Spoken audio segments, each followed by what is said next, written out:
Hello. हर नमस्ते हर जी, कौन महादेव। बोल रहे हैं? मैं श्रवण कुमार रावत, बूथ अध्यक्ष, पंडित दीनदयाल मंडल, वाराणसी दक्षिणी से बोल रहा हूँ। सर को कोटि श्रवण कोटि कुमार जी, प्रणाम। बहुत खुशी हुई जी आपसे बात करने का मौका मिला। थोड़ा अपना परिचय बता दीजिए। जी, मैं श्रवण कुमार रावत, बूथ अध्यक्ष, पंडित दीनदयाल मंडल, वाराणसी दक्षिणी, बूथ नंबर 91 से बोल रहा हूँ। श्रवण जी, जी का हाल हो? बढ़िया बाबा है के सर, धाम का बहुत बढ़िया दर्शन है। आपने किया? जी हाँ, परिवार समेत बाबा के धाम का दर्शन किया हमने। बाबा विश्वनाथ जी के धाम के नव निर्माण के लिए मैं आपको नमन करता हूँ। पूरा परिसर बहुत दिव्य अलौकिक दिखाई दे रहा है इस समय सर।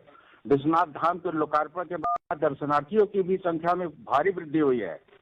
फल फूल बेचने वाले भाइयों से लेकर बड़े बड़े होटलों को व्यापार बढ़ाने का अवसर मिल रहा है सर। बनारस की कचौड़ी देश भर के लिए वैसे ही प्रसिद्ध रही है, और यहाँ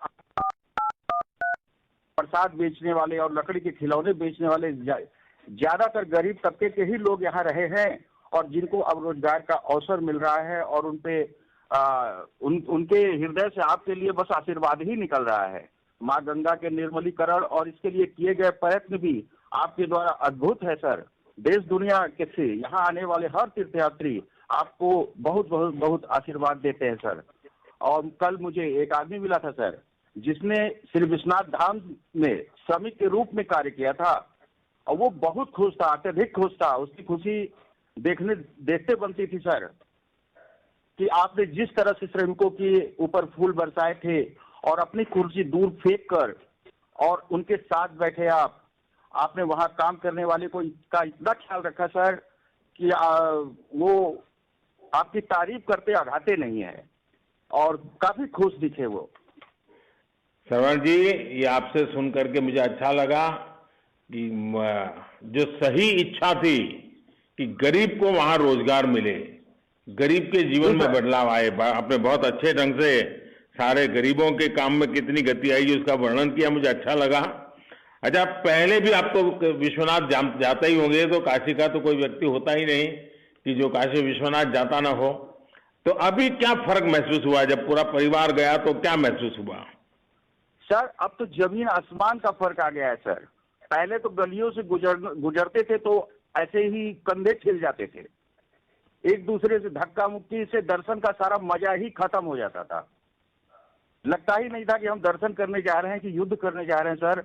लेकिन आज तो वो दिव्यता, वो भव्यता दिखाई देती है सर, कि देखते ही बनता है। मेरा परिवार बहुत खुश था। आज से पहले भी मैं दर्शन करने जाता था वहां सर, लेकिन वो भव्यता, वो दिव्यता और उस तरह किससे हम दर्शन नहीं कर पाते थे जैसा दर्शन आज किया सर। और एक दिन मैं ऐसे ही वहां चौक है सर, और चौक पे मैं खड़ा होके मंदिर की तरफ देख रहा था, तो अजीब सा मन में एक खुशी व्याप्त हो रही थी सर, कि आज से पहले मैं कैसा देखता था इस मंदिर को, कैसे मैं बता नहीं सकता सर। लेकिन आज इतनी खुशी है कि बाबा विश्वनाथ आज कैसे रूप में हमको दिखाई दे रहे हैं सर, और ये सब आपकी वजह से संभव हो पाया है सर। और कोई हम नहीं समझते कि कोई ऐसा कर पाता। आप तो सर इतिहास पुरुष हो गए सर, आपके द्वारा किया गया कार्य इतिहास के पन्नों में दर्ज होगा सर।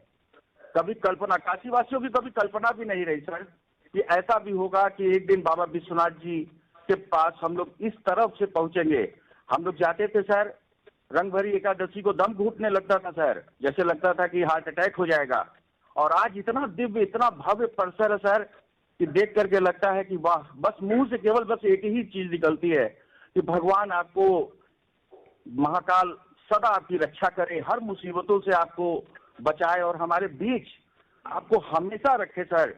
आप तो मेरे काशी के देवतुल्य सांसद है सर, और मैं क्या कहूं सर, आपके लिए कोई भी वर्ड अगर मैं बोलूंगा, कोई भी शब्द बोलूंगा तो वो छोटी पड़ेगी सर।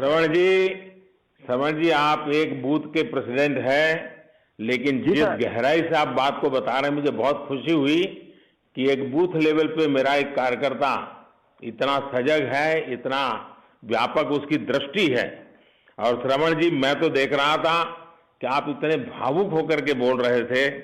ऐसा लग रहा था कि मैं आपके लिए भगवान मैं कैसे आपके आपको बोलने के लिए मेरे पास शब्द ही नहीं है सर, कि मैं जिसका क्या बताऊं सर, मैं कुछ नहीं बोल पाता आपके लिए कि आपने क्या किया, कैसे रमन जी, किया ये सर। जो कुछ भी है ना, ये सब बाबा की कृपा है।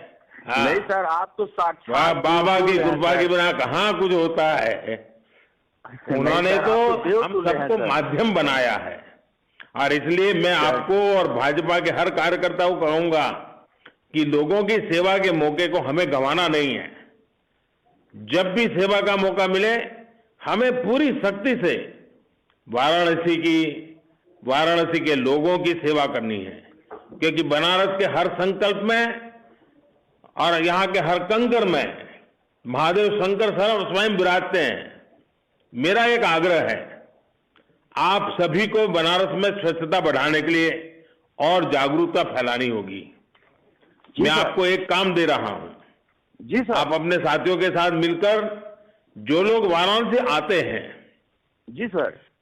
तो बहुत लोगों, बाहर वालों को पता नहीं होता है, और इसलिए मैं आग्रह करूंगा कि हम लोग ऐसी लोगों की आदत डालें कि जो भी लोग आएंगे उनको आप कबीर चौरा ले जाने का प्रयास करें और संत रविदास के मंदिर के भी दर्शन करवाएं। देखिए, अपनी सरकार ने वहां भी बहुत सारे काम कराए हैं। इससे वाराणसी की संस्कृति, विरासत, पर्यटन सबको लाभ होगा।